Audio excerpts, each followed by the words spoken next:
ಪತ್ರಿಕಾ ಮಾಧ್ಯಮದವರೇ, ಈ ದಿವಸ ನಾನು ಸಿ ನಾರಾಯಣಪ್ಪ, ಕೋಲಾರ ಜಿಲ್ಲಾ ಚಲವಾದಿ ಮಹಾಸಭಾದ ಜಿಲ್ಲಾಧ್ಯಕ್ಷರು, ಈ ದಿವಸ ಪತ್ರಿಕಾ ಪ್ರಕಟಣೆ ಮಾಡ್ತಾ ಇರ್ತಕ್ಕಂಥ ವಿಷಯ ಏನಂದರೆ, ಮಾನ್ಯ ನಂಜೇಗೌಡರು 2 ಬಾರಿ KMF ಕೋಲಾರ ಜಿಲ್ಲಾ ಹಾಲು ಒಕ್ಕೂಟದ ಅಧ್ಯಕ್ಷರಾಗಿ ಅನೇಕ 300 ಕೋಟಿ ಹಗರಣಗಳನ್ನು ಮಾಡಿದ್ದಾರೆ. ಒಂದಲ್ಲ ಎರಡಲ್ಲ 300 ಕೋಟಿ ಈ ಬಡ ಕೂಲಿ ರೈತರ ಮಾಡಿರ್ತಕ್ಕಂಥ ಹಾಲಿನ ನೀರಿನಲ್ಲಿ 300 ಕೋಟಿ ಹಗರಣ ಮಾಡಿದ್ದಾರೆ.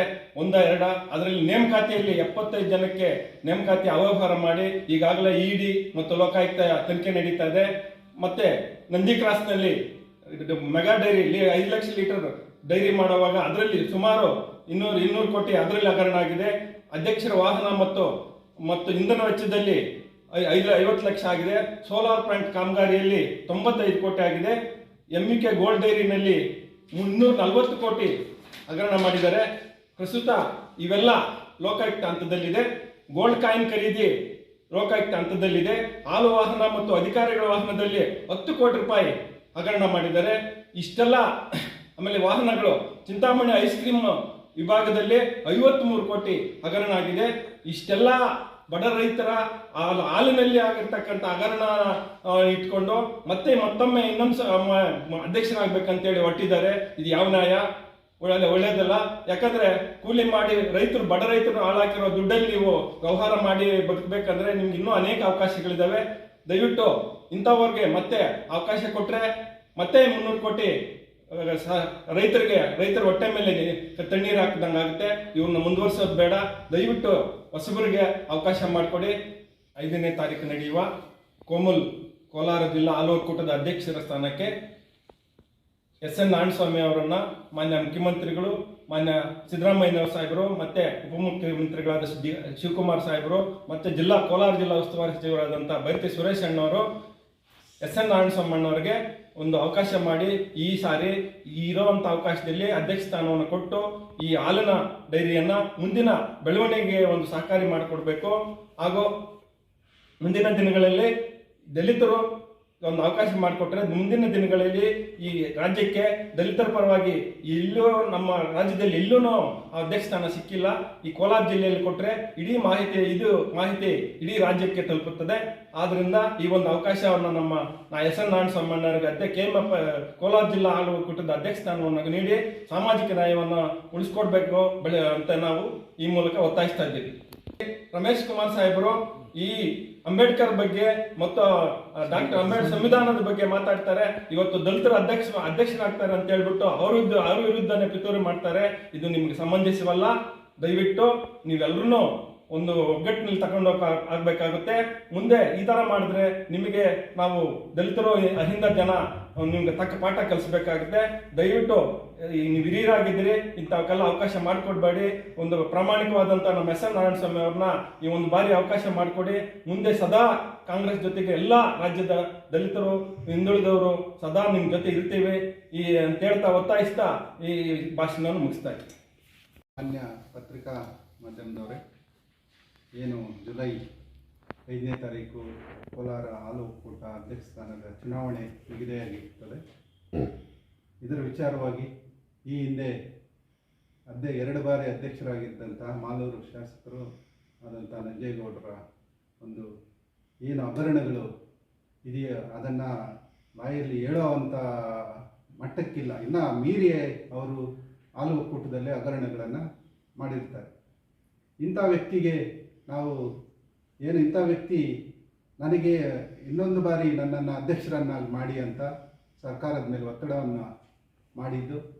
ಇಂಥ ವ್ಯಕ್ತಿಯನ್ನು ಮತ್ತೆ ನಾವು KMF ಅಧ್ಯಕ್ಷರನ್ನು ಮಾಡಬೇಕನ್ನೋ ಒಂದು ಉದ್ದೇಶ ಇಲ್ಲಿ ಸೇರಿದ್ದೀವಿ. ಏನಿವತ್ತು ಕೋಲಾರ ಹಾಲು ಒಕ್ಕೂಟದಲ್ಲಿ ಆಗಿರುವಂಥ ಹಗರಣಗಳು, ಕೋಲಾರ ಚಿಕ್ಕಬಳ್ಳಾಪುರ ಹಾಲು ಒಕ್ಕೂಟ ಏನು ನೇಮಕಾತಿಯಲ್ಲಿ ನಡೆದಿರುವಂಥ ಭ್ರಷ್ಟಾಚಾರ, 75 ಜನ ಅಕ್ರಮ ನೇಮಕಾತಿಯಾಗಿದೆ. ಆ ವಿಚಾರವಾಗಿ ಜಾರಿ ನಿರ್ದೇಶನಾಲಯ ತನಿಖೆಯಲ್ಲಿ ಹಣ ಪಡೆದು ಅನರ್ಹ ನೇಮಕಾತಿ ಮಾಡಿರುವುದು ಸಾಬೀತಾಗಿದೆ. ED ದಾಳಿಯಂತೆ ನೇಮಕಾತಿ ಹಗರಣ ಸಾಬೀತಾಗಿದೆ. ಪ್ರಸ್ತುತ ಕರ್ನಾಟಕ ಲೋಕಾಯುಕ್ತ ಹಂತದಲ್ಲಿದೆ. ಮತ್ತೊಂದು ಚಿಕ್ಕಬಳ್ಳಾಪುರ ನಂದಿ ಕ್ರಾಸ್ ಬಳಿ 5 ಲಕ್ಷ ಲೀಟರ್ ಸಾಮರ್ಥ್ಯ ನೂತನವಾಗಿ ನಿರ್ಮಿಸಿರುವ ಮೆಗಾ ಡೈರಿ ಯೋಜನೆಯಲ್ಲಿ ನಡೆದಿರುವ ಭ್ರಷ್ಟಾಚಾರ ಕರ್ನಾಟಕ ಸಹಕಾರ ಸಂಘಗಳ ಕಾಯ್ದೆ 1959 ಕಾಲಂ 68ರ ಆರೋಪಗಳು ಸಾಬೀತಾಗಿದೆ.